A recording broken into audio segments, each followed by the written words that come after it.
Et enfin, le 7e et dernier prix de l'Ordre des francophones 2012 va à Madame Ursula Matisse-Moser, francophone des autres continents, comme on le dit. Madame Matisse-Moser est professeure en littérature française, francophone et espagnole à l'Université d'Innsbruck, en Autriche. Madame Matisse-Moser se consacre depuis plus de 30 ans au rayonnement de la langue et de la culture des francophones d'Amérique. En 1983, elle fait un premier séjour en Louisiane qui lui fait découvrir la richesse et la diversité du fait français en Amérique. Cela l'amène à une exploration passionnée des francophonies nord-américaines. À la fin des années 1980, le Québec attire son attention et devient le centre d'intérêt de sa carrière professionnelle, mais Madame Matisse-Moser s'est aussi intéressée aux francophonies de l'Ouest canadien, du Manitoba, de l'Acadie et d'Haïti. Depuis 1995, elle dirige le Centre d'études de la chanson québécoise de l'Université d'Innsbruck, où elle a intéressé de nombreux étudiants aux questions québécoises. Depuis 1997, elle dirige également le Centre d'études canadiennes de la même université, le premier centre du genre en Autriche. Madame Matisse-Moser a de plus travaillé de 2008 à 2011 en tant que rédactrice adjointe de la Revue internationale d'études canadiennes du Conseil international d'études canadiennes. Depuis 2011, elle est aussi chercheuse associée au Centre de littérature canadienne de l'Université de l'Alberta. Dans le cadre de ses activités professionnelles, elle s'est battue pour faire respecter le fait francophone et pour mettre sur un pied d'égalité le français et l'anglais. Le parcours de Mme Matisse-Moser montre sa véritable passion pour les cultures francophones d'Amérique. Au cours de sa carrière, en plus d'avoir reçu le titre d'officier de l'Ordre des Palmes académiques, elle a reçu de nombreux prix, dont le prix Jean-Étier Blais de la critique littéraire en 2004 pour son ouvrage « Dany Laferrière, la dérive américaine ». Alors, voilà, je m'arrête là et je vous invite à vous approcher, madame.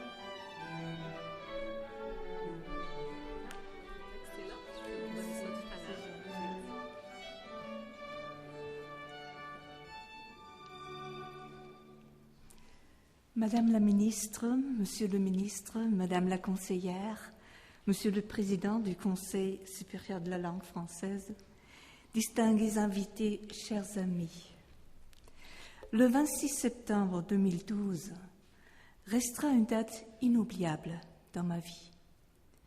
Cette date signifie pour moi l'ultime reconnaissance d'une vie professionnelle et personnelle menée avec passion, certes, mais tout naturellement, sans deviner le moindrement qu'un jour je pourrais mériter une telle distinction. Mon premier devoir, comme mon premier désir, est donc de remercier le Conseil supérieur de la langue française et son président, ainsi que tous ceux qui assistent à cette magnifique cérémonie ou se sont impliqués d'une manière ou d'une autre dans ce grand événement de l'immense honneur qu'on me fait ce soir. Mon histoire d'amour, vous venez de l'apprendre, avec l'Amérique francophone est longue et a connu des facettes diverses. Elle commence en effet en Louisiane il y a 30 ans, où, jeune universitaire, je découvrais la diversité du fait français, tout comme sa précarité. Ensuite, lors d'un congrès à Bayreuth, en Allemagne, ce fut le coup de foudre pour le Québec. Ces intellectuels bouillonnants d'idées, ces extraordinaires artistes et auteurs. À Bayreuth, à l'époque, Suzanne Jacob, puis Nicole Brossard, Daniel Fournier, Louise Dupré, Marco Micone et bien sûr Dany Laferrière, parmi beaucoup d'autres.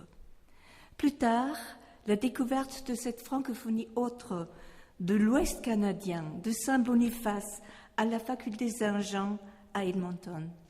Puis, en 2007, enfin, l'Acadie, avec Herménégilde Chiasson comme admirable point de repère.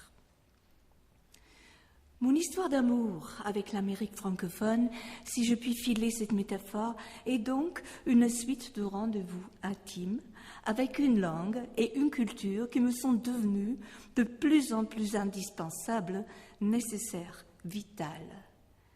Des séjours en tant que professeur invité, des voyages de la baie James à la Gaspésie, des excursions au Québec avec les étudiants de mon université, mais aussi là-bas, en Autriche, la création d'un centre d'études consacré au Québec, l'organisation de congrès portant sur la francophonie nord-américaine, l'insertion de cette matière dans les programmes d'études officiels, toute une génération de jeunes chercheurs qui se sont laissés passionner comme moi-même, et avant tout, la présence culturelle constante du Québec dans ma ville, dans ma région, grâce surtout au soutien de la délégation générale du Québec à Düsseldorf d'abord, puis à Munich. Mais depuis le premier sourire, étonné, timide, hésitant, l'amour a été réciproque et je dois à l'amitié que j'ai reçue les plus beaux moments de ma vie. Ma dette est grande envers vous, mes amis les francophones d'Amérique, mes amis du Québec. Vous m'avez appris le sens de la persistance, tout comme le courage de nouveaux départs, l'esprit de l'innovation que j'ai si souvent admiré au sein de vos sociétés et dans vos productions culturelles. Vous m'avez appris la joie de vivre qui illume la culture orale et la modestie, tout comme ce doute de soi-même qui est salutaire. Vous m'avez appris les défis de l'altérité, car tout en vous découvrant, je me découvrais moi-même, identique et différente. Vous m'avez appris à mieux comprendre mon pays, l'Autriche, et à le voir à travers vos yeux dans une constellation politique et culturelle rappelant la vôtre.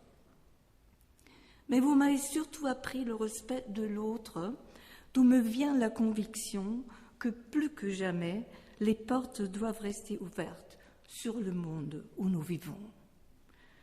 Le français, langue qui m'a été inconnue jusqu'à l'âge de 18 ans, est devenu pour moi, et cela grâce à vous, ma langue de cœur, comme le dit Amin Malouf.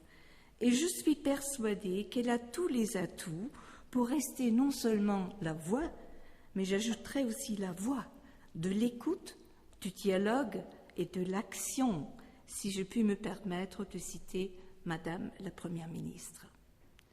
En ce qui concerne mes propres capacités et talents, soyez assurés que je continuerai avec joie et détermination à faire rayonner le fait francophone pour que soit reconnu dans le monde sa richesse, sa polyvalence et ses grands accomplissements culturels. Je vous remercie.